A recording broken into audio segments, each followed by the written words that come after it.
നമസ്കാരം. Raf talk ഫുട്ബോളിലേക്ക് അവർക്കും സ്വാഗതം. ഫിഫ വേൾഡ് കപ്പിൻ്റെ ഫൈനൽ മത്സരമൊക്കെ കഴിഞ്ഞ് ആരവങ്ങളൊക്കെ അടങ്ങുമ്പോൾ വീണ്ടും ഒരു അന്താരാഷ്ട്ര ഫുട്ബോളിൻ്റെ ആരവം മുഴങ്ങിക്കൊണ്ടിരിക്കുകയാണ്.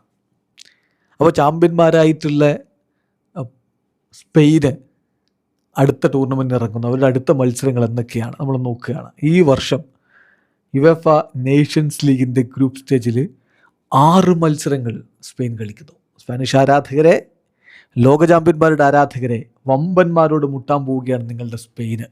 ഇംഗ്ലണ്ടിനെതിരെ, ക്രൊയേഷ്യക്കെതിരെ ഒക്കെ അവർക്ക് കളിക്കാനുണ്ട്.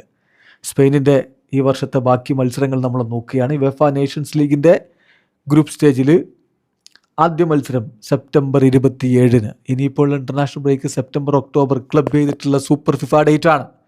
സെപ്റ്റംബർ 27 പുലർച്ചെ ഇന്ത്യൻ സമയം 12:15 ഇംഗ്ലണ്ടും സ്പെയിനും തമ്മിൽ ഏറ്റുമുട്ടുന്നു. യുവേഫ നേഷൻസ് ലീഗിൽ പൊടിപൂരമാകും.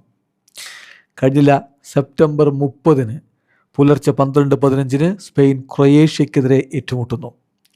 കഴിഞ്ഞില്ല ഒക്ടോബർ 4 പുലർച്ചെ ഇന്ത്യൻ സമയം 12:15 സ്പെയിൻ ചെക്കിയക്കെതിരെ ഏറ്റുമുട്ടുന്നു. ഗ്രൂപ്പിലെ 3 ടീമുകളോടുമുള്ള ഫസ്റ്റ് ലെഗ് മത്സരങ്ങളായി.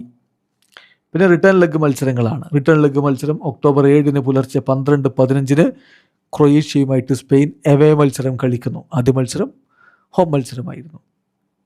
പിന്നെ ഒക്ടോബറിൽ ഇൻ്റർനാഷണൽ ബ്രേക്ക് കഴിഞ്ഞ് നമ്മൾ വീണ്ടും ക്ലബ് ഫുട്ബോളിൻ്റെ ആവേശത്തിലേക്കൊക്കെ പോയി. ഈ വർഷത്തെ അവസാനത്തെ ഇൻ്റർനാഷണൽ ബ്രേക്ക് നവംബറിൽ വരും. അപ്പോൾ നവംബർ 13 പുലർച്ചെ ഇന്ത്യൻ സമയം 1:15 സ്പെയിൻ ചെക്കിയയുമായിട്ട് റിട്ടേൺ ലെഗ് മത്സരം കളിക്കും. എവേ മത്സരമാണ്. അത് കഴിഞ്ഞിട്ട് വീണ്ടും ഇംഗ്ലണ്ടുമായിട്ടുള്ള പോരാട്ടം. സ്പെയിനിൻ്റെ മണ്ണിലാണ് ആ കളി. നവംബർ 16 പുലർച്ചെ ഇന്ത്യൻ സമയം 1:15 സ്പെയിനും ഇംഗ്ലണ്ടും തമ്മിൽ സ്പെയിനിൽ വെച്ചിട്ട് ഏറ്റുമുട്ടും. ഇതാണ് ലോക ചാമ്പ്യന്മാരായ സ്പെയിനിൻ്റെ അടുത്ത മത്സരങ്ങൾ. ആവേശം പരകോടിയിലേക്ക് ഉയരാൻ ഇനി വളരെ കുറഞ്ഞ മാസങ്ങൾ മാത്രം. സെപ്റ്റംബറിൽ മത്സരങ്ങൾ ആരംഭിക്കുന്നു. പുതിയ ടൂർണമെൻറ്റ്. വീഡിയോ അവസാനിക്കുന്നു. ഫുട്ബോൾ ലോകത്തെ കൂടുതൽ വിശേഷങ്ങളുമായി റാഫ് ടോക്സിൽ എത്താം.